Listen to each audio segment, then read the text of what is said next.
The kitchen in the Richardson penthouse was a marvel of modern design. Gleaming stainless steel appliances caught the morning light streaming through floor-to-ceiling windows. The view of the city below was breathtaking, skyscrapers stretching toward the clouds like silver giants. In this kitchen that many professional chefs would envy, Sophia worked with practiced precision, her knife moving quickly through fresh vegetables. "They'll eat today," Sophia whispered to herself. They have to. She had trained at the finest culinary schools in France. She had cooked for presidents and movie stars. Yet here she was, struggling to get two 8-year-old children to take even a single bite of her food. Upstairs, Lily and Alex Richardson sat in their playroom surrounded by toys that most children could only dream about. Remote-controlled cars worth thousands of dollars lay forgotten in corners. Designer clothes filled closets the size of some apartments. Yet despite all this wealth, something essential was missing from their lives. Their father, Robert Richardson, had built his technology empire from nothing. His face appeared on business magazines monthly. His net worth had too many zeros to count, but since his wife had passed away 2 years ago, he buried himself in work, flying between continents and rarely spending more than a few days at home. "Mr. Richardson on the phone for you," announced Harriet, the house manager, from the kitchen doorway. Sophia wiped her hands on her apron and took the phone. "Yes, sir? Any progress?" Robert's voice sounded tired despite it being only mid-morning in Tokyo. "I'm trying a new approach today, something lighter, with flavors children typically enjoy." There was a pause on the line. "That's what the last chef said. And the one before her?" Sophia felt her cheeks grow warm. "I understand, sir. I'm doing my best. I know you are." Another pause. The nutritionist called. "She's concerned about their weight. They've both lost nearly 4 pounds this month." "I'll keep trying different recipes," Sophia promised, though her confidence was fading. This was her 12th week, and the twins had eaten barely enough to keep birds alive. After ending the call, Sophia returned to her preparation. Today's attempt was homemade chicken tenders with sweet potato fries, a far cry from the sophisticated dishes she usually created. But she was desperate. At noon, Harriet brought the twins to the dining room. They entered like tiny ghosts, quiet and unsmiling. Lily's dark hair hung limply around her pale face. Alex looked equally thin, his clothes seeming too big for his frame. "Good afternoon," Sophia said brightly, setting plates before them. "I've made something special today." The twins stared at the food without interest. They didn't reach for their forks or even acknowledge Sophia's presence. "It's chicken tenders," she explained. "Most kids love them." Lily pushed her plate away first. Alex followed suit. "You need to eat something," Harriet said firmly. "Your father is very worried." "We're not hungry," Alex said. Sophia felt a familiar frustration rising. "You haven't even tried it." "Just one bite?" "No, thank you," Lily said with perfect politeness, the kind that came from expensive private tutors. Harriet sighed and nodded to Sophia. This battle was lost, like all the others before it. Later that afternoon, Sophia found Harriet in the staff room. "I can't do this anymore," she said, dropping into a chair. "I've tried everything. Simple foods, fancy foods, sweet, savory, every cuisine I know." "The agency sent over 4 different chefs this year," Harriet replied. "You've lasted longer than most. What happened to their mother?" "If you don't mind me asking." Harriet's face softened. "Cancer. It was quick, only 6 months from diagnosis to the end." The poor children watched her waste away. She couldn't keep food down during her treatments. Sophia felt a cold understanding wash over her. And now they won't eat either. Mr. Richardson doesn't see it. He thinks it's just fussiness or maybe depression. He keeps hiring experts. Nutritionists, therapists, the best chefs money can buy. Sophia looked out the window at the sprawling city below. So much wealth, so much privilege, yet it couldn't protect these children from loss. "I should give my notice. I'm clearly not helping." "He'll just hire someone else," Harriet said. "The cycle will continue." That evening, Sophia prepared a simple soup, more out of habit than hope. The twins appeared at dinner time, sat silently, and ignored the food. The routine was painful in its predictability. After dinner, while cleaning up, Sophia heard soft footsteps entering the kitchen. She turned to find Lily standing in the doorway, watching her. "Did you need something, sweetheart?" Sophia asked gently. "Why do you keep cooking for us when we don't eat it?" The question wasn't rude, just curious. Sophia dried her hands on a towel. Because it's my job, and because everyone needs to eat. But you're going to quit, aren't you? Like the others. The directness caught Sophia off guard. It's okay. We know. Lily's small shoulders lifted in a shrug. Dad will just find someone else. The girl turned to leave, but Sophia called after her. What did your mom cook for you?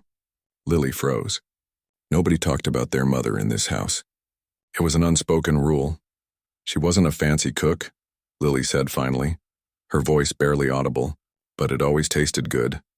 With that, she disappeared, leaving Sophia standing alone in the massive kitchen. The next morning, Sophia found Robert Richardson in his home office. He had returned from Tokyo earlier than expected, dark circles under his eyes. I'd like to give my 2 weeks' notice, Sophia said after being invited in. Robert didn't look surprised. He simply nodded and continued typing on his laptop. Harriet will arrange your final payment. Sir, if I may. Sophia hesitated. Have you considered that this might not be about the food itself? His fingers paused over the keyboard. What do you mean? Your children are grieving. Food is intimate. It's about more than taste. It's about comfort and memory. Robert looked up, really seeing her for perhaps the first time. The therapists say they're acting out, seeking attention because I'm away so much. Maybe, Sophia said carefully. But I think there's something else happening. When was the last time you ate with them? His expression shifted subtly. I'm usually traveling. When I'm home, I have calls, meetings. He trailed off. Children notice these things. Robert's phone buzzed. He glanced at it, then back at Sophia. I appreciate your insight. I'll take it under consideration. The dismissal was clear. Sophia nodded and left. That evening, to Sophia's surprise, Robert appeared in the dining room at dinner time. The twins looked equally shocked to see their father taking a seat at the table. I thought I'd join you tonight, he said with forced casualness. Sophia served her carefully prepared meal, roast chicken with vegetables. Simple but nutritious. The twins exchanged glances but remained silent. Robert took a bite and nodded appreciatively. This is excellent, Sophia. The twins watched their father eat, their own plates untouched. Aren't you hungry? Robert asked them. Alex shook his head. Lily stared at her plate. Sophia is a world-class chef, Robert said. Many people would love to taste her cooking. We're not hungry, Lily repeated the familiar phrase. Robert set down his fork with a sigh. You need to eat something. The doctor says you're both underweight. Mom's doctor said that too, Alex said quietly, before she stopped eating. The statement hung in the air like a thundercloud. Robert's face paled. Sophia, watching from near the kitchen door, saw understanding dawn in Robert's eyes. These children weren't just being difficult. They were terrified. In their young minds, not eating had become connected with their mother's illness and death. Robert reached across the table and took each child's hand. This is different, he said gently. Your mom was very sick. You're both healthy. Not eating will make you sick. You don't eat with us, Lily pointed out. You're always gone. You're right, Robert admitted. And that's going to change. Sophia quietly withdrew, giving the family privacy for what was clearly becoming an important conversation. The next morning, Sophia was surprised to find Robert in the kitchen, still in his robe. I canceled my trip to London, he explained, and I'd like to ask if you would reconsider your resignation. Sir? We had a long talk last night, the three of us. There's a lot I didn't understand. He looked exhausted but somehow lighter. They miss their mother. They miss being a family. And apparently, he smiled slightly, they miss normal food. Normal food? Their mother wasn't a gourmet cook. She made simple things. Mac and cheese, spaghetti, pancakes shaped like animals. Nothing like what you've been preparing. Sophia felt a flicker of professional pride but pushed it aside. So you want me to make less sophisticated meals? I want you to help me connect with my children again, Robert said, starting with meals we can all enjoy together, if you're willing. Sophia thought about the twins, so small and sad in their enormous empty home. I'd like to try, she said, but I'm not sure if I'm the right person for this job. Neither am I, Robert admitted, but I'm willing to find out if you are. Despite his promise to stay, Robert Richardson was called away just 3 days later for an emergency board meeting. Before leaving, he'd asked Sophia to reconsider her resignation. She agreed to stay another week, but her heart wasn't in it. The twins still refused to eat her cooking, even the simpler dishes she tried. I've called every agency in the city, Harriet said, pacing the staff room with her phone clutched tightly. Nobody has a chef available immediately, especially not one willing to work with our unique situation. Sophia packed her knives carefully into their leather case. I'm sorry. I've given it my best shot. Mr. Richardson will be back tomorrow. What am I supposed to tell him? Tell him the truth. These children need more than good food. They need their father. After Sophia left, the penthouse kitchen stood empty. That evening, Harriet ordered takeout for the twins. They picked at it half-heartedly before pushing their plates away. The next morning, while Harriet was interviewing potential replacements over the phone, the service elevator opened, and a small woman in her late 50s stepped out. She wore simple clothes and carried a worn leather handbag. "Good morning," she said with a slight accent. "I'm Maria Gonzalez from Reliable Staffing. I'm here about the housekeeping position." Harriet looked confused. "Housekeeping? We need a chef, not a housekeeper." Maria checked a crumpled paper from her bag. "It says temporary housekeeping staff needed immediately." "Is this not the Richardson residence?" "It is, but—" Harriet stopped mid-sentence, an idea forming. "Can you cook?" Maria blinked. "Cook? Yes, of course. I've been cooking since I was a little girl. Nothing fancy, just home cooking." "Come with me," Harriet said, leading her to the kitchen. "Do you have experience with children?" "I raised 4 of my own," Maria replied, looking around the enormous kitchen with wide eyes. "And now I help with my grandchildren when my daughter needs to study. She's in nursing school." Harriet made a quick decision. "Here's the situation. We need someone to clean. Yes, but we also desperately need someone who can prepare meals for the family. The children, they have special circumstances. They're sick?" Maria asked with concern. "Not exactly. They've refused to eat properly since their mother passed away. We've had professional chefs, but nothing works." Maria's expression softened. "Poor little ones. Grief can steal your appetite. Their father is willing to pay very well for someone who can help. I don't know if I'm qualified for such an important job," Maria said hesitantly. "At this point, we'll try anything," Harriet admitted. "The regular cleaning staff comes 3 times a week. We just need help with the daily upkeep and, well, any food the children might actually eat." Maria considered this, then nodded. "I can start today." Harriet showed Maria around the penthouse, explaining the cleaning routine and introducing her to the twins, who barely acknowledged her presence. They sat in their playroom, listlessly pushing toy cars across the carpet. "They seem so sad," Maria whispered as they left the room. "They've been this way since their mother died. It got worse after they started refusing food." Maria spent her first day cleaning and observing. She watched how the twins moved through the house like ghosts, barely speaking, never smiling. During dinner, she witnessed their silent refusal to eat the takeout Harriet had ordered. The next day, while cleaning Lily's room, Maria noticed something peculiar. The corner of a book peeked out from beneath the girl's pillow. Normally, she would never pry, but something made her pause. She gently lifted the pillow to reveal a worn, food-stained cookbook. Maria carefully opened the cover. Inside was an inscription. "To my dearest Catherine, may our family gather around these recipes for generations to come. Love, Mom." Catherine must have been the children's mother, Maria realized. She flipped through the pages and saw handwritten notes in the margins. Alex's favorite. Perfect for rainy days. "Lily laughed so hard when I dropped this on the floor." Maria closed the book and carefully replaced it exactly as she had found it. That night, in her small apartment across town, she couldn't stop thinking about those children and their hidden treasure. The next morning, Robert Richardson returned. Maria heard his deep voice as he spoke with Harriet in the hallway. "No chef yet?" he asked, sounding tired. "No, sir.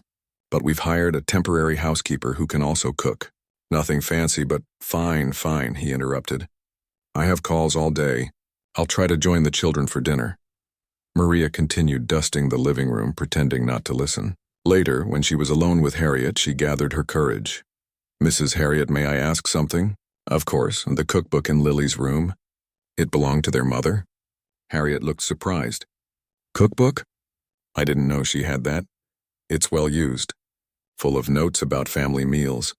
Harriet's expression changed to one of understanding. That would have been Catherine's. She wasn't a trained chef, but she loved cooking for her family before she got sick. "Would it be inappropriate if I tried one of those recipes?" Harriet considered this. "You found this book under Lily's pillow?" Maria nodded. Then it must be important to her. Harriet thought for a moment.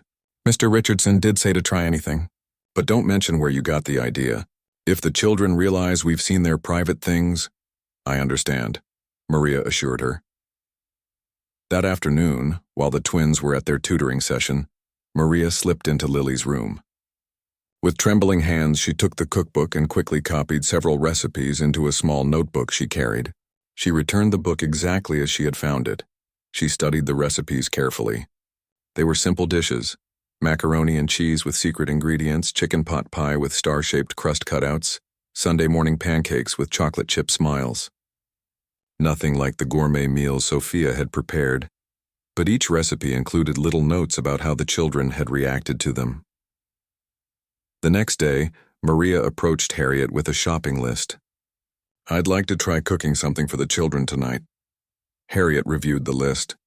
These are very basic ingredients. Sometimes the simplest food brings the most comfort, Maria replied. Harriet hesitated, then nodded. I'll have these delivered this afternoon. When the groceries arrived, Maria began working in the kitchen. She moved differently than Sophia had. Less precision, more feeling. She didn't measure ingredients exactly, but added pinches and dashes according to memory and instinct. The kitchen filled with homey smells: butter browning, onion softening, the rich aroma of chicken broth. Maria hummed quietly as she worked, following Catherine's recipe for chicken pot pie with star-shaped crust. Harriet peeked in several times, clearly doubtful but unwilling to interfere. When Robert called to say he'd be late again, she merely sighed and told Maria to proceed without him. At dinner time, the twins entered the dining room with their usual reluctance. They sat at the massive table, looking tiny and lost. Maria brought out 2 plates, each holding a small pot pie with golden star cutouts on the crust. She set them down without ceremony. What's this? Alex asked, the first words Maria had heard him speak. Just a simple chicken pot pie, Maria answered, stepping back. Lily stared at her plate, her forehead wrinkled in concentration. It smells familiar. The twins didn't immediately push their plates away. Instead, they continued to study the food before them. Harriet, watching from the doorway, held her breath. Alex picked up his fork and gently broke through the crust.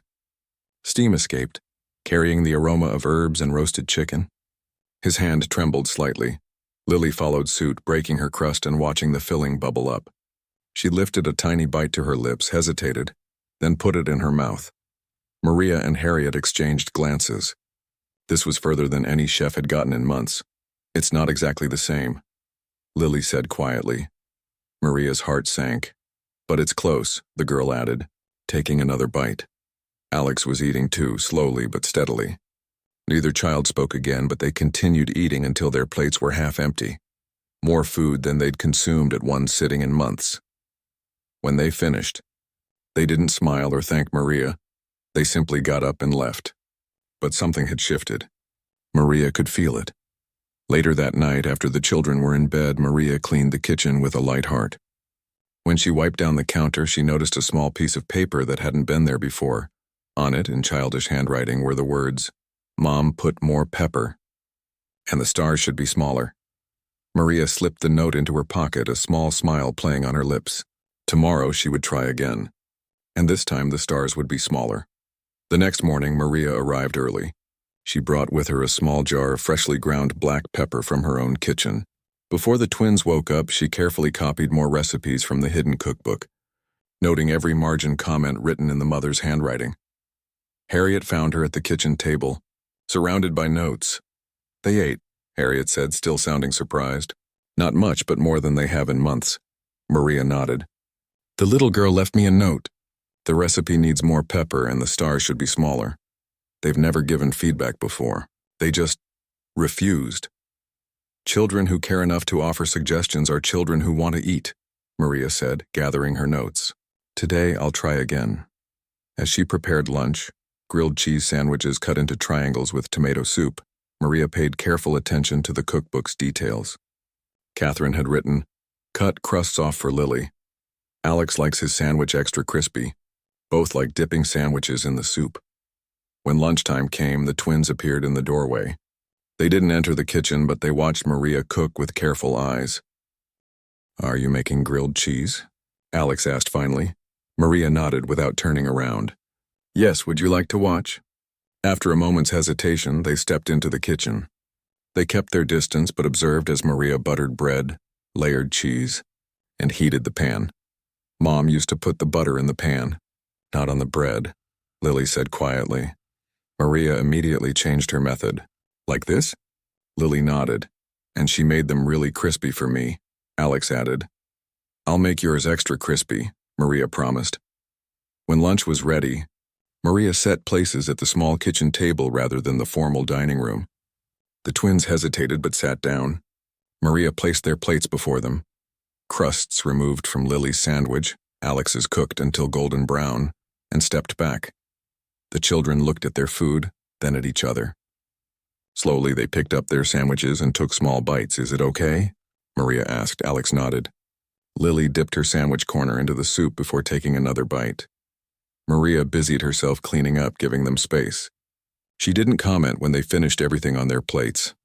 That afternoon, while cleaning the living room, Maria found Robert Richardson sitting alone, staring at his phone. Excuse me, sir. I can come back later. No, it's fine. He looked up. You're the new housekeeper? Yes, sir. Maria Gonzalez. Harriet tells me the children ate your food last night. And again at lunch. Maria nodded. Just a little, sir. A little is more than they've eaten in months. He ran a hand through his hair. What's your secret? Maria hesitated. I don't have secrets, sir. Just simple food made with care. Sophia made simple food too. They wouldn't touch it. Perhaps. Maria chose her words carefully. Perhaps they were looking for something specific. Something familiar. Robert's phone buzzed. He glanced at it and sighed. I have another call. We'll talk more later. That evening, Robert joined the twins for dinner. Maria had prepared meatloaf shaped like a train with mashed potato smoke coming from the chimney, exactly as described in Catherine's cookbook. When she brought it to the table, both children's eyes widened. The train? Lily whispered. Robert looked confused. What's this? Just a meatloaf, sir, Maria answered. Children sometimes enjoy food in fun shapes. Alex picked up his fork immediately. Lily followed. They ate slowly but steadily. Robert watched them, amazement and confusion crossing his face. I've hired world-class chefs. None of them could get you to eat. How? Mom used to make meatloaf trains, Alex said between bites. On Thursdays, Robert fell silent. After dinner, he asked Maria to meet him in his office. Those recipes, he said once they were alone. Where did you get them? Maria twisted her hands nervously. Sir, I hope you won't be angry. I found a cookbook while cleaning. It belonged to your late wife. The children had hidden it. Catherine's cookbook? He looked genuinely surprised. I didn't know she kept one. It's full of notes about what the children liked. Little drawings and memories. Robert was quiet for a long moment. I've been so focused on giving them the best of everything. Professional chefs. Perfect nutrition that I never considered. He trailed off. Sometimes, the food that feeds us best is the food that reminds us of love, Maria said gently. The next day, a large package arrived at the penthouse. Robert had ordered every type of cookie cutter imaginable. Stars, trains, animals, flowers. He placed them on the kitchen counter. For the children's food, he explained to Maria, if shapes make them happy, let's have plenty of options. Maria smiled. Would you like to help me make lunch today, sir? Robert looked startled. Me? I don't cook. Neither did I when I first got married. But my children needed to eat, so I learned. That afternoon, Robert Richardson, who ran billion-dollar deals and commanded boardrooms, stood awkwardly in his kitchen, attempting to make dinosaur-shaped sandwiches under Maria's guidance. The twins discovered them there, their father's expensive suit jacket draped over a chair, his sleeves rolled up as he carefully cut bread with a stegosaurus cutter. Dad? Alex said, confusion in his voice. Robert looked up, embarrassed. I'm making lunch, or trying to. The twins approached cautiously as if their father might disappear at any moment. You're doing it wrong, Lily said finally. The peanut butter goes on first, then the jelly. Show me, Robert said, handing her the knife. With slow, careful movements, Lily demonstrated. Alex stood close by, supervising critically, when lunch was ready. Dinosaur PB&J sandwiches with apple slices arranged. To look like palm trees, the four of them sat at the kitchen table together. I have meetings this afternoon, Robert said as they ate. But I've moved them to my home office. I'll be here for dinner. The twins exchanged glances but said nothing. Over the next week, a routine developed. Maria prepared breakfast and lunch, often with the twins watching and offering suggestions. Robert joined them for dinner, gradually adjusting his schedule to be home more often. The children began to eat regularly, though still in small portions. Their faces gained a little color, and occasionally, very occasionally, they almost smiled. Then came the Saturday when Harriet announced, "The staffing agency called. They have a new chef available to start on Monday. Trained in Paris with 3 Michelin stars." Maria's heart sank as she folded laundry. Her position had always been temporary, just until a real chef could be found. She'd grown attached to the children, but she had no right to stay. That evening, she prepared a special meal, Catherine's rainy day pasta with tiny meatballs and cheese stars. As the twins ate, she tried to memorize their faces. "Will you make pancakes tomorrow?" Alex asked. "With blueberry eyes like in the book?" Maria glanced at Harriet, who was setting a water glass by Robert's empty place. I'm not sure I'll be here tomorrow," Maria said gently. Lily's fork clattered to her plate. "Why not?" "My job was just until they found a new chef. A proper chef is coming on Monday." "No," Alex said, his voice rising. "We don't want a new chef. We want you." Lily's eyes filled with tears. "You can't go. You make Mom's food." Maria didn't know what to say. It wasn't her decision to make. The elevator chimed and Robert stepped into the penthouse, looking harried. "Sorry I'm late. The Tokyo deal is falling apart." He stopped when he saw Lily's tears and Alex's angry face. "What's happened?" "They're sending Maria away," Alex said. "They're bringing another stupid chef who won't make the right food." Robert looked confused. "What?" Harriet stepped forward. "The agency finally found a replacement chef. I assume that's what you wanted since Maria was only temporary." "Dad, please," Lily said, her voice small. "Please let Maria stay. She makes food like Mom did." Robert looked from his children to Maria and back again. For once his phone wasn't in his hand and he seemed to really see what was in front of him. "Maria," he said slowly, "would you be willing to stay on, not as temporary help but as our family cook?" Maria could hardly believe what she was hearing. "But sir, I'm not a professional. I never went to cooking school." "Neither did Catherine," he said softly, "but she knew how to feed the people she loved." The twins were watching, hope brightening their faces for the first time in months. "I would be honored," Maria said. That night, after the children were in bed, Robert brought Catherine's cookbook to the kitchen and placed it on the counter. "They showed me where they'd hidden it," he said. "I had no idea she'd kept such detailed notes about their meals. About our family." He ran his fingers over his late wife's handwriting. "I've been trying so hard to give them a perfect life that I forgot what made our life good before she got sick. It wasn't perfection. It was just us together." Maria nodded. "Families are made around tables, Mr. Richardson, not boardrooms." "I'm beginning to see that," he said. "Thank you for helping me remember." Weeks passed and slowly the Richardson penthouse began to feel less like a museum and more like a home. Maria rearranged the kitchen to suit her needs, moving the fancy gadgets to make room for simple tools. The cookbook stayed on the counter, its pages becoming more splattered with use. One morning, Robert found the twins in the kitchen with Maria. Lily stood on a step stool, carefully stirring pancake batter while Alex arranged blueberries and banana slices on a plate. "What's all this?" Robert asked, surprised to see his children up so early. "We're making breakfast," Alex announced proudly. "Maria's teaching us." "Your children have good hands for cooking," Maria said, supervising as Lily poured batter onto the griddle. "Just like their mother, I think." Robert watched silently. He'd never seen Catherine cook. They'd had staff from the beginning of their marriage. Yet here were his children, obviously following in footsteps he hadn't known existed. "Dad, you can put the coffee on," Lily suggested. "Maria showed me how, but I'm not allowed to use it yet." Robert hesitated. "I don't actually know how." "I'll show you," Maria said kindly. "It's easy." That morning, the 4 of them ate breakfast together, slightly misshapen pancakes with fruit faces. The children chattered more than usual, explaining each step they'd taken to make the meal. "Mom used to let us help on Saturdays," Alex said, not noticing how his father froze at the casual mention of Catherine. "She said weekends were for family cooking." "Your mother was right," Maria said, glancing at Robert. Cooking together makes food taste better. That evening, after the children were asleep, Robert found Maria preparing for the next day. They never talked about her before, he said quietly. Catherine. Now they mention her all the time, Maria nodded. Food unlocks memories. Good ones. I didn't know she cooked with them. There's much about their mother in that cookbook. Not just recipes, stories, memories. Robert looked troubled. I should have known these things. I was always working. It's not too late to learn, Maria said gently. The next Saturday, Robert surprised everyone by canceling his golf game. I thought we could cook together, he said hesitantly. Like their mother used to do. Maria stepped back, allowing Robert to take her place beside the children. Under their critical instruction, he learned to crack eggs without getting shells in the bowl and flip pancakes without breaking them. You're getting better, Dad, Lily said, inspecting his work. Mom would say it's good enough, Alex added, which seemed to be high praise.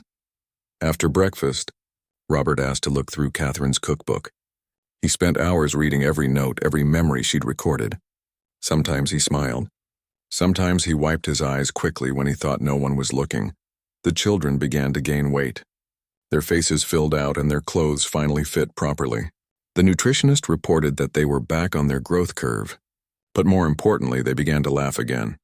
One day, while Maria was teaching them to make simple cookies, Lily looked up suddenly. Do you think Mom can see us? She asked. From heaven? Maria set down her rolling pin. I believe mothers always watch over their children. Does she know we're making her recipes? I'm sure she does.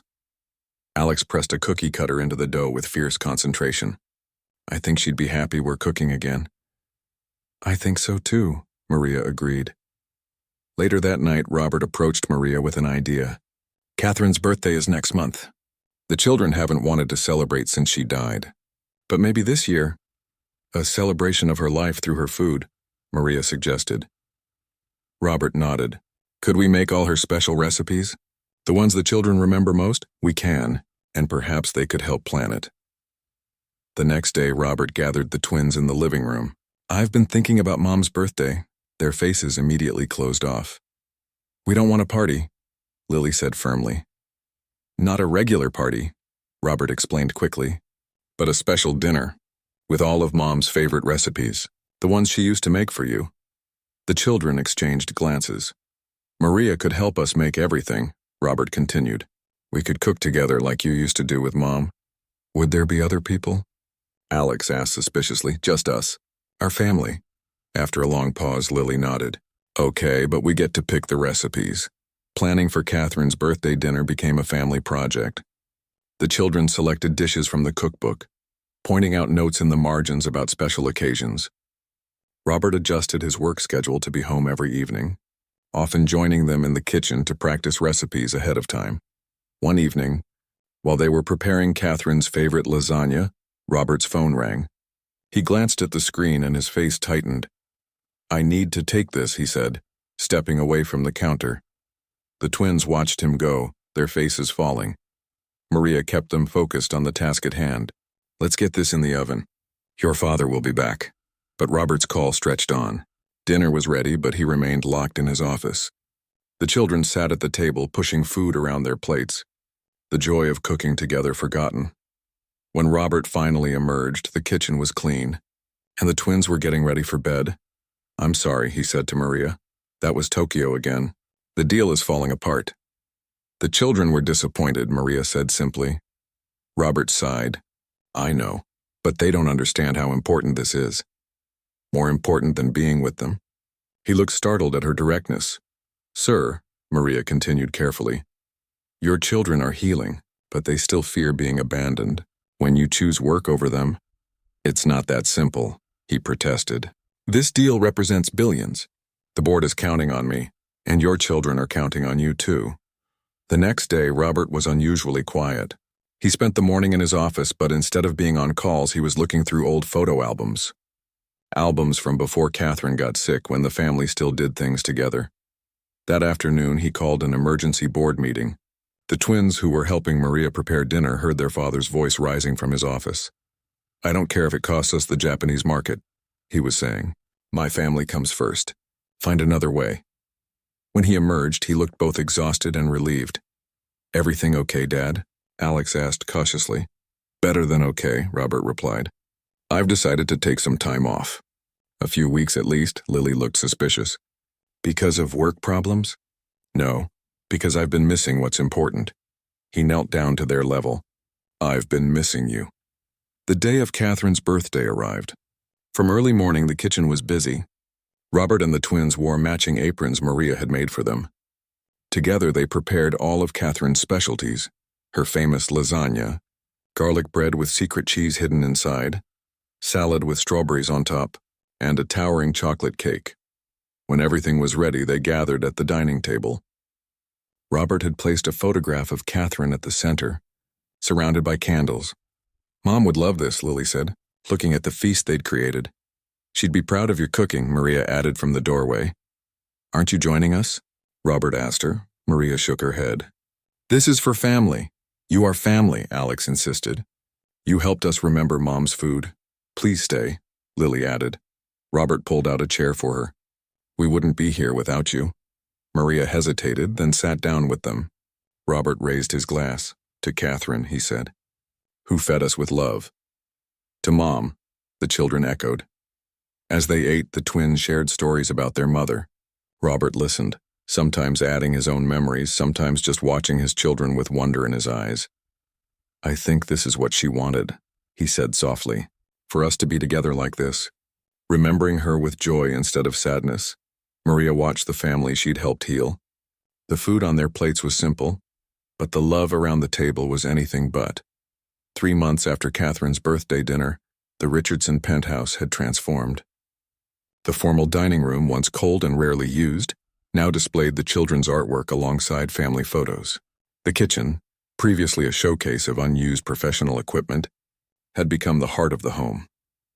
Maria arrived each morning to find evidence of the family's independent cooking attempts, a dusting of flour on the counter or mixing bowls soaking in the sink. These small messes made her smile. They were signs of life returning to the household. One Tuesday morning, she found Robert at the kitchen table with his laptop, a half-eaten piece of toast beside him. You're home, she observed, hanging up her coat.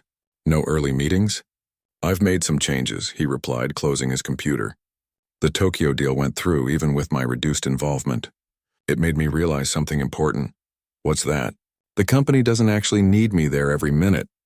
I've hired 2 new executives to handle the day-to-day operations. Maria nodded approvingly as she tied on her apron. And how do you feel about that? Terrified, he admitted with a small laugh. But also relieved. I've missed so much already. The twins burst into the kitchen, backpacks slung over their shoulders. They were due at school in an hour. Dad, you're still here, Lily said, clearly surprised.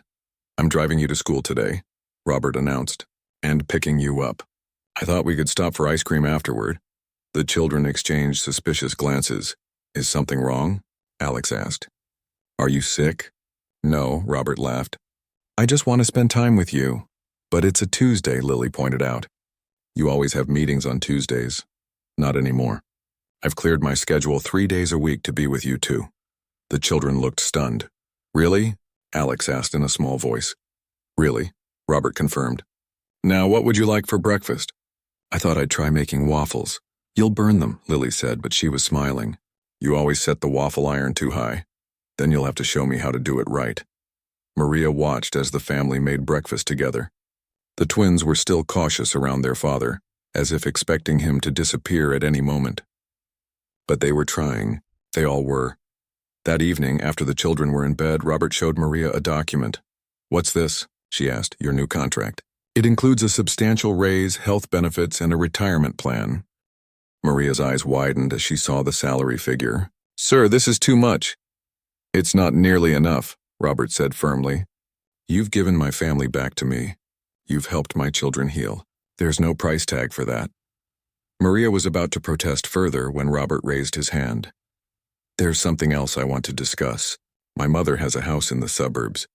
It's been sitting empty since she moved to Florida. It's just 15 minutes from here by car. Yes? Maria said, not understanding. I'd like to offer it to your daughter and her family. You mentioned she's in nursing school with 2 small children. The house would give them more space and you could see your grandchildren more often. Maria sat down hard. That's very generous. You've become part of our family, Robert said simply. Family takes care of each other. The next weekend, Maria brought her daughter Gabriella and her 2 grandchildren to meet the Richardsons. The adults watched nervously as the 4 children sized each other up. Do you like cooking? Lily asked Maria's 5-year-old granddaughter. The little girl nodded shyly. We could make cookies, Alex suggested. We have tons of cookie cutters. Just like that, the ice was broken. Soon all 4 children were in the kitchen, flour on their faces, giggling as they cut dough into shapes. They'll be good for each other, Maria said, watching them. Your children have had too little laughter. Mine have had too little everything else, Robert nodded. It's strange how life works. 6 months ago, I thought I had everything figured out. I was going to fix my children's eating problems with the best chefs money could buy. And instead, you found an old Mexican grandmother with no formal training, Maria chuckled. I found someone who understood what they really hungered for, Robert corrected her. It wasn't about the food. It was about connection, memory, love. That night, after Gabriella and her children had left with the keys to their new home, the twins were unusually quiet during dinner. Is something wrong? Robert asked. Didn't you like Maria's family? We did, Lily said. But what? Will Maria still be our cook if she lives with her own family? Alex blurted out. Maria looked surprised. Of course I will. I'll just drive here each day from my daughter's house. But what if you want to cook for them instead? Lily asked, her voice small. They're your real family. Oh, niños, Maria said gently. Family isn't just who you're born to. It's who you love and who loves you back. I have enough love for all of you. The children seemed reassured, but later that week, Maria overheard them whispering together in the kitchen. We need to make sure she stays, Alex was saying. How? Lily asked.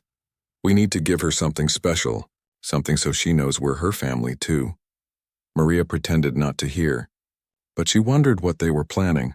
A few days later, on her birthday, which she hadn't told anyone about, Maria arrived at the penthouse to find the kitchen decorated with streamers. A lopsided cake sat on the counter, clearly made by inexperienced hands. Surprise! The twins shouted, jumping out from behind the island. Maria pressed a hand to her heart. How did you know it was my birthday? Dad helped us look it up, Alex said proudly. We made you a cake. All by ourselves. Almost by ourselves, Lily corrected. Dad helped with the oven. Robert stood in the doorway, smiling. They were very determined.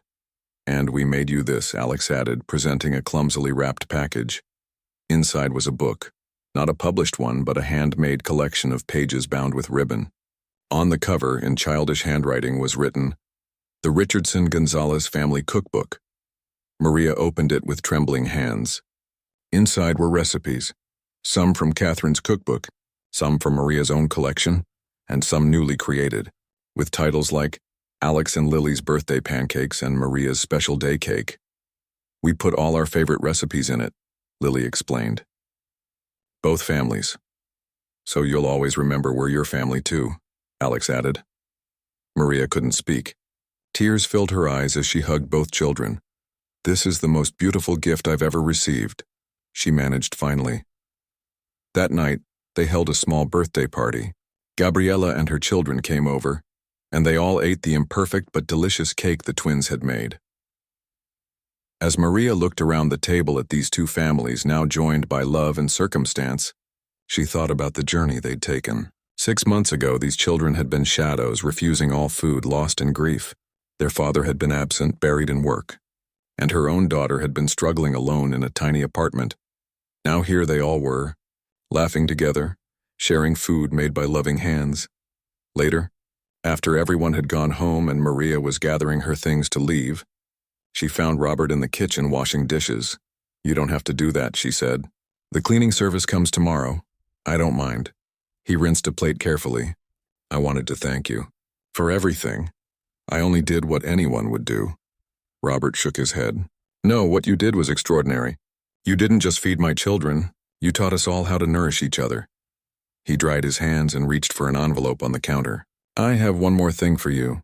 Inside was a legal document. Maria skimmed it, confused by the technical language. It's a trust fund, Robert explained. For your grandchildren's education, and for any future grandchildren you might have.